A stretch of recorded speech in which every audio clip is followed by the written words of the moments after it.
यूट्यूबवर हिंदुस्तान 24 तास न्यूज चॅनलला सबस्क्राईब करा आणि बेल आयकॉन दाबायला विसरू नका। पनवेलमध्ये वीज पुरवठा खंडित, संतप्त नागरिकांनी रस्ता अडवला, महावितरण कार्यालयात अधिकारी गैरहजर। पनवेल परिसरातील नवनाथ नगर येथे विजेचा पुरवठा अचानक खंडित झाल्याने नागरिकांना मोठा मनस्ताप सहन करावा लागला। विशेषतः मुलांच्या परीक्षा सुरू असताना दीर्घकाळ वीज नसल्याने नागरिकांमध्ये संतापाची लाट उसळली।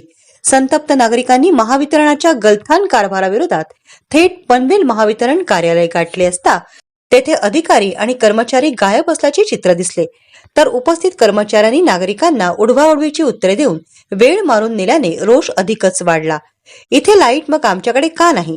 परिसरातील इतर ठिकाणी वीज पुरवठा पूर्ववत झाला असताना केवळ नवनाथ नगरमध्येच अंधार असल्याने नागरिक हैराण झाले आहेत। सगळीकडे वीज आली असताना आमच्याकडे अजूनही का नाही? मुलांच्या परीक्षा चालू आहेत आणि अंधारात त्यांचा अभ्यास कसा होणार? असा संतप्त सवाल नागरिकांनी महावितरणाला केला। नागरिकांचा रोष वाढला। रास्ता रोको महावितरणकडून समाधानकारक उत्तर न मिळाल्याने आणि कार्यालयात जबाबदार अधिकारी उपस्थित नसल्याने नागरिकांचा संताप अनावर झाला। अखेरीस त्यांनी परिसरातील रस्ते बंद करण्याचा निर्णय घेतला। अचानक झालेल्या या रस्ता रोकोमुळे वाहतुकीची कोंडी झाली। पोलिसांनी परिस्थिती नियंत्रणात आणली। घटनेची माहिती मिळताच पनवेल पोलिसांनी तातडीने घटनास्थळी धाव घेतली।